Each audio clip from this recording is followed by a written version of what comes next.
trap being set for anybody down there. I mean, they're going to make us look bad because there's a bunch of people down there who are protesting or whatever. They have a group of us, and no matter what, we're not going to look good here. And it could even go further than that, where they set some sort of trap for us. Well, sure enough, on video, you see Capitol Police that are letting these people in past the barriers that were supposed to be protecting the White House from these protests that could potentially turn violent. Would you go past the barriers if you were there? No, I wouldn't have. So all of a sudden, these people, but see, here's the thing, man, is once, you let a bunch of people in and they could be individual, all of a sudden it becomes frenzied. And people that are in a group who are not thinking individually can become very stupid. And all of a sudden it turns into a riot. And the people that are intending on causing trouble, all it takes for them to start breaking shit and moving in, and then it becomes a frenzy and it riles some people up. There's a bunch of people who would test for that. That I had no intention on coming down there and causing problems. It's just once the gates were open, I started fucking going in there. Pretty soon we're in the fucking White House. Can I ask you a hard question? Yeah. I want to ask a question. Here's a question. You think if this happened, if that same thing happened on January 6th, happened in 1868, do you understand that the Capitol Police would have opened fire on those people for storming the Capitol? Or at any point during that time? Because the Capitol is the capital of the fucking United States. Storming the Capitol is treason. Only because we're in this soft age where everybody's like protest, which are protected. But as soon as you broke down those barriers, as soon as you encroached past your protest agreed upon position, they should have been shot. And every time in American history before this, they have been shot. They have been shot and killed because the government of the United States is supposed to defend against treason. Physically. Right? It's not a First Amendment right to storm the Capitol. You guys are done. I would like to ask Joe a question. Well, I was going to say, Yeah, Joe, my question to you is, what do you call the Don Lemon? The Don Lemon invading of a church? I'll tell you honestly, I don't know enough about that. I read a little bit, but From what you know, was it a protest? I really don't know. I think it was. If I were to call it, I would call it distasteful and disruptive. Okay, cool. He wasn't part of the protest. He was literally just doing journalism. So I'm not talking about. But the whole protest in itself at a church is difficult. I honestly don't know. I don't know what Dottie's doing right now, but I'm asking about the actual protest, their actions. Do you think that was protesting? Yeah. Why not? All right. Because it's protesting until you violate somebody else's right. Nope. That's not what I said. It is protesting until you violate laws of the nation, which is treason. Well, Storming the Capitol is treason. that's what we were talking about, Samoa. Protesting a church is not a law. Wait. There's no law. What law did they violate? Yeah, so this is... There is a What law law did they violate? Just hold on real quick, Joe. So there's two federal statutes, right? It's called the FACE Act, and then it's called, the other one, I think 247, okay? So the violation is the right, and it's crazy, right? Because both of them are claiming their First Amendment right. One part of the First Amendment says you have the right to, assemble and protest. Another part of the same amendment says you have a right to practice, your religion. And in these statutes, it adds context to what that actually means. Your right to protest or to, assemble can't violate somebody else's right to practice their religion. Okay? So, I put you in this type of a questioning model because it's basically parallel to, what you were saying about January 6th with, a governmental building. So they're protesting, right?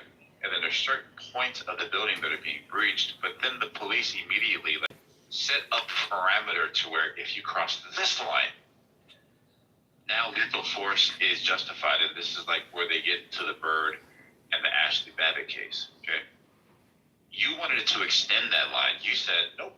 You should actually expand that line all the way out to the front, and they should have been able to use lethal, like their lethal option at the front. But they already have their line drawn, like where Ashley Babbitt was shot dead, the only person that died that day, right? So I was just wondering if this is what you would call a consistency check or a stress test. If another situation is where people's rights are being violated, do you stand with those that are being violated? That's why I asked the question. So you said like 17 things, and then asked us a very, very strict question. Do you think that when Ashley Babbitt was shot, that was a good place to establish that parameter for treason? Do you think so, yes or no? No. You don't? Well, the reason why is because, like, there's this other place, like, if you look at all the other police officers, nobody's, like, taking that position. Nobody's, like, grabbing their pistols. There were a bunch of police officers with their guns aimed at them when they were breaking through the glass, and one officer shot. Do you think every other officer was just sitting there with their hands in their pockets? If you look at the footage with Ashley Babbitt specifically, right, the only person that armed themselves... Do you know what a defensive perimeter is? Yeah, so like there's a certain parameter. Well, this is so funny because it goes back to Minnesota, right? Yeah, there's a secure parameter that's set. There's a body, which is... Remember, you're in the nation's capital. So we're talking about if there's 9 people being the wall, right? And only one person grabs their gun. You would ask the question, why didn't the other 8 grab their gun, right? Why didn't they perceive the same imminent threat? So you think when Bobby was trying to break glass... No, she was talking to a window. She wasn't trying to break glass. They were breaking the glass, and multiple police officers had their guns up. And she tried to go through the glass. Multiple police officers asked her to stop, and she got shot. And you want to equate this to people disrupting a church service? That's your equation? Yeah, so what I'm pointing out is, like, when people's rights are being violated, we should all stand in solidarity to say that's a bad thing. Okay? No. You have, in America, you have rights, right? Yes. And other people's rights can infringe on your rights. No. Until it violates one of your constitutional rights. If you think you can just have... To an extent, but like, let's say you just try to have I'll give you an example. You try to have a pop-up church service at somebody else's paid-for event. It's your right to have that church service, but you're going to get a lot of friction and imposement. Just because you have a church doesn't mean you have the right to have an uninfringed service. Oh no, we absolutely, bro. This is the statute that we're referencing right now. If it's called the face. Then why is there no lawsuit? No, there's 2, bro. There's like 15 people being criminally charged right now federally, right, with 2 different counts. One, violating the rights of religious people, right, and then the second one, they're violating. No, violating. Listen. Churches are public, right? No. What's the difference between Don Lemon being in a church and a homeless person who's schizophrenic just yelling? All right, hold on. So it's optics and it's politics. I don't know what the problem is here, right? Like, you guys are trying to defend Don Lemon and we're not even having a discussion about him. What I'm saying is there's 2 charges that are on the table with not just Don Lemon, with other people as well, right? One of them is violating somebody's right, constitutional right, to like practice their religion. Okay. The other one is actually interfering or obstructing the worshiping part of it. So like, you're in a worshiping like building or whatnot. You're in a service and somebody runs in there and interrupts it. It's quote unquote the equivalent to the secularist abortion thing, right?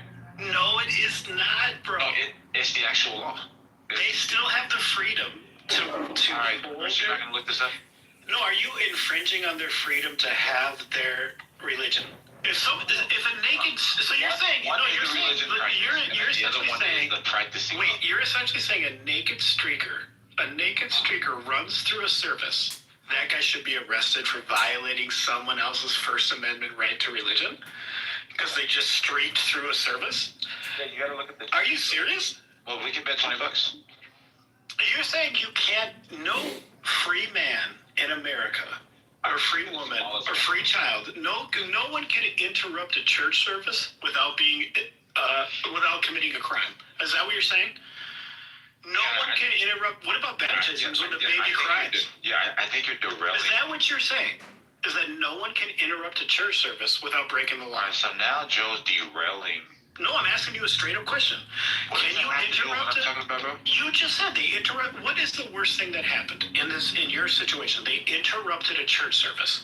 They didn't prevent anybody from preaching. They didn't prevent anybody from having their service. They just interrupted a service, and you're saying that's illegal.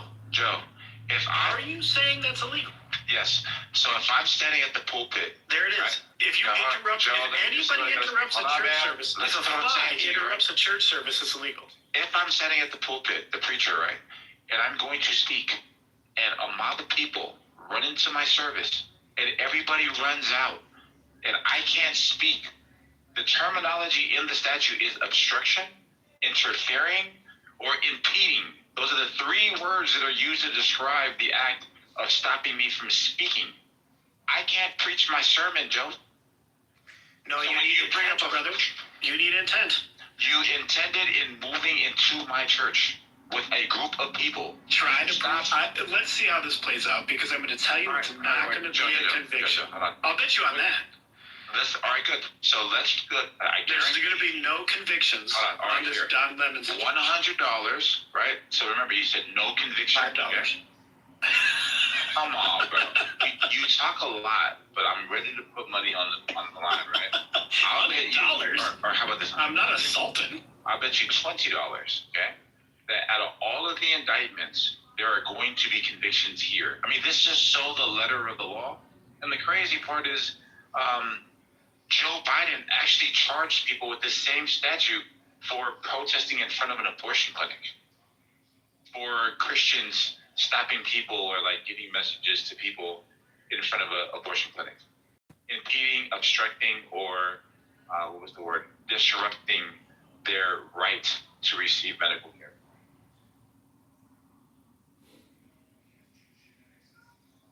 Yo. I concede. $20. Joe, are we betting $20 or no? No, I conceded. It is illegal to intentionally disturb a church service. I'm learning. You look. Oh, you do money on learning. Oh, this guy. And then you look. Oh. I'm growing. I'm learning. I'm gonna shut my goddamn mouth now. Yeah, you better be careful there, Joe. How many times does that happen on Clubhouse, though, Mountain? Be real. The protesters will I get in understand, trouble. man. Samoa fucking. I was wrong. Ain't fucking around when he makes a claim. He brings his facts. I know. I paid him $100. But I know the protesters will get in trouble, but I don't think Don Lemons will, because he was just a journalist, just documenting what happened. So, I'll stand by that. Yeah, Don Lemon's just got bad timing. Well, he's not getting in trouble. He was just a journalist, you know? I did feel bad for that dude when he was there at that time. But no, it is true. I'm learning these things. It's illegal to intentionally interrupt or disturb a church service. Yes, absolutely. I'm a fucking idiot. Well, no, it's all right. I mean, a lot of people don't realize that. They think free speech is just endless, but that's one of the things where you can get your ass in a lot of trouble if you interrupt worship like that and get a lot of fucking trouble. So it's a crime. Bro, the idea that there's now a protester that I bet I'm gonna look it up right now, but testified or made a statement, something to the effect of coordinating with Don Lemon for this thing to actually happen instead of Don Lemon's. Like, I don't believe that. Oh yeah, like I'll actually put the link there. So one of those protesters came back and said that Don Lemon, he has text messages and coordinating with Don Lemon where the meeting spots were and where they were going to do and like what they were going to do. Don Lemon's defense is, we got a tip that there was something that was going to go on, but we didn't really know what was going on, so we were just following the crowd. We were just there reporting. But if this person that's a part of the protest in their affidavit under, like, I guess like the potential like perjury or whatever, right? If they turn witness and show text messages of this guy saying, "Hey, I'll meet you here to do this thing," oh, bro, it's a wrap. It's like, oh, there's a protest happening. If you want to document it, there's nothing wrong with that. But if he, like, so that's how it looks like to me. No, But you just get tips to know where to go. But if they're like, oh, bro, let's start a protest so we can give you views on YouTube, then that's starting something. And I don't think that's good. No, the difference is if somebody does something like this. Hey, we're going to meet at the Starbucks, and once we get there, we're going to walk over to this specific church, and we're going to go into the church. At that very moment, like, he has an ethical duty to be like, what? Oh, no, that's illegal. I can't do that. What the hell you got? Right? Like, he has an Probably he already knows a protest is happening. He didn't orchestrate it. And he didn't go there to protest. He went there to go videotape it for his YouTube. All right. He's a journalist. Dottie, like, how do you think this one works out? Somebody says, hey, Dottie, let's meet at Starbucks. Hmm? We're gonna go over here to this church, and I'm gonna shoot this guy. You said, okay, cool. I'm just gonna record it because I'm a journalist. Okay, was the guy the one that started the protest? Yeah, Like the organizer of the protest? yeah. Hold on. What happened to your, like, he's just gonna recover, or he's just gonna report? I think. Okay, well maybe it was already organized. That doesn't mean he organized it with him.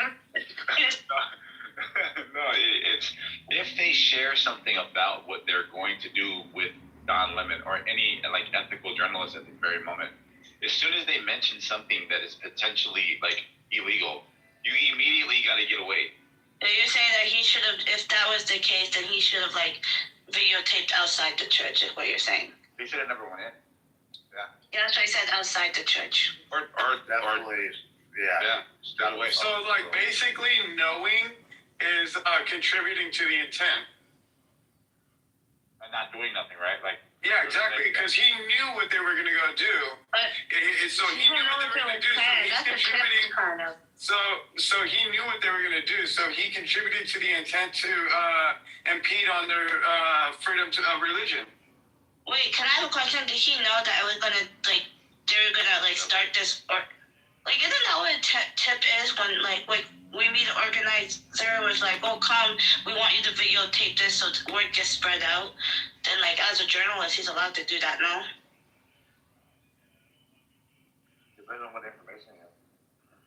Yeah, it depends on what they shared, to be honest. What, like, And this guy's statement is that Don Lemon was fully aware.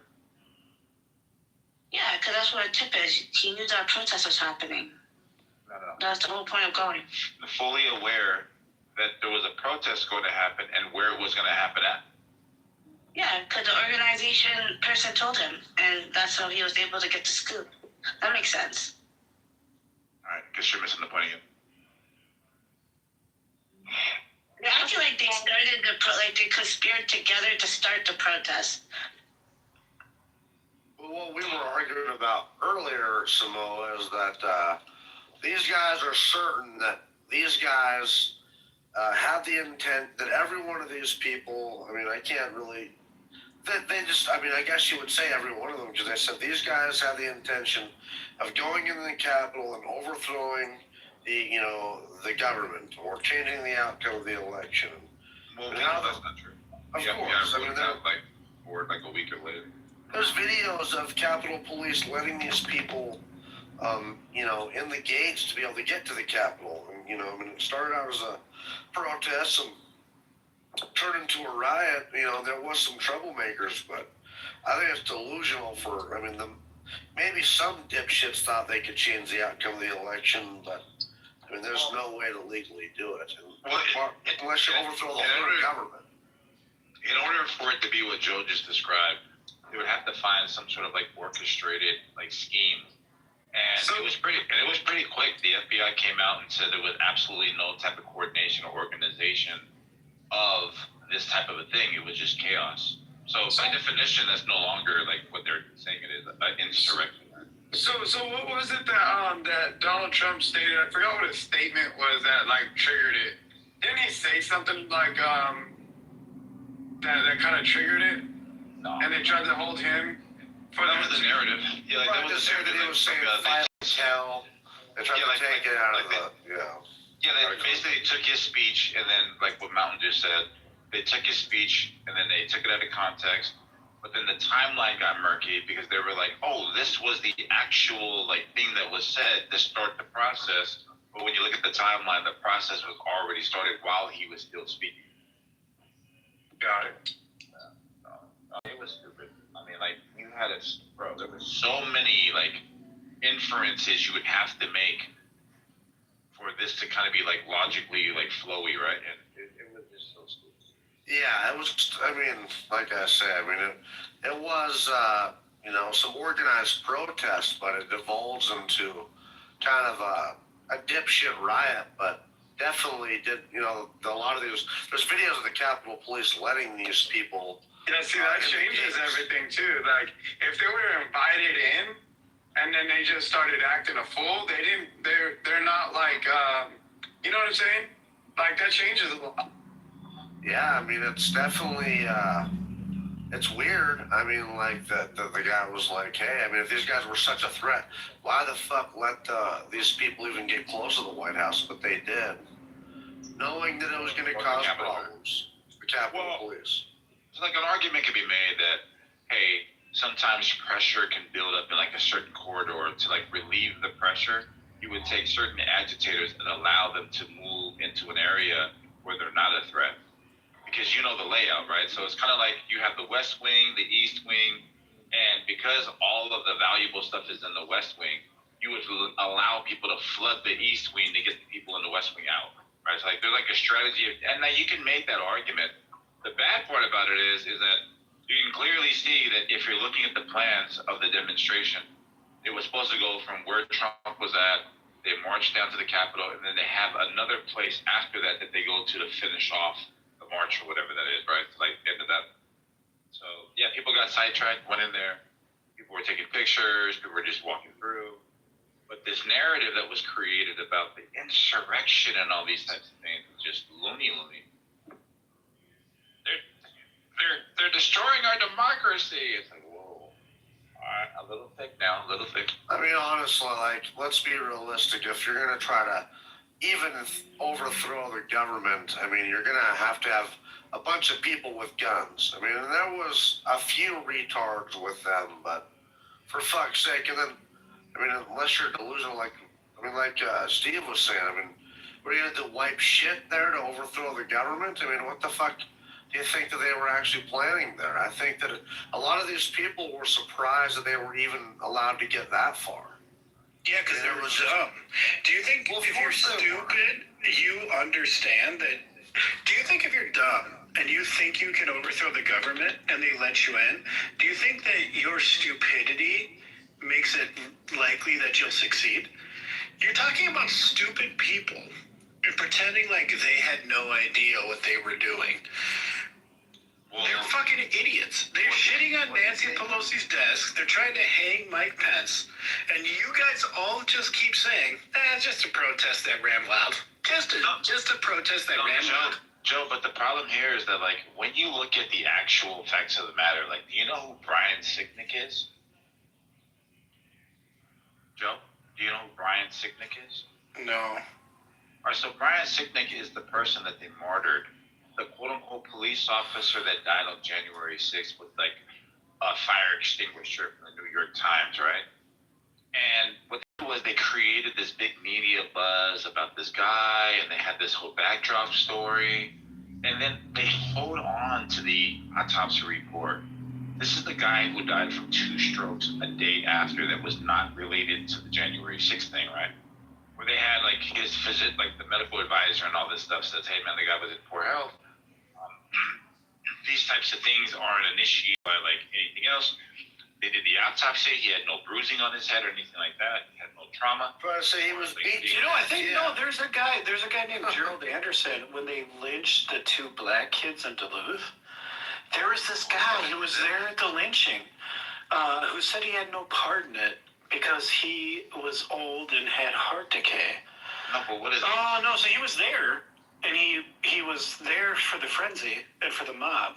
No, And they lynched the 2 black. No, I'm just giving you. It's the same situation you're talking about. I agree. It's absolutely not. I agree with you. Yeah, like he just was having heart issues and was unathletic. Oh, so he you're was trying just to there. neutralize my point and not even understand. Yeah, no, he was there for the lynching, but he had no part in it. He had no part in it because of his heart condition. Do you remember like 3 minutes ago when this guy was doing like his mea culpa? Oh, let's calm down. Let me just be quiet. And now he's right back at it again. Right back at it again. The narrative that I asked you if you can listen. Yeah, give me your narrative again. All right, here it goes. They purposely left. I don't give a shit.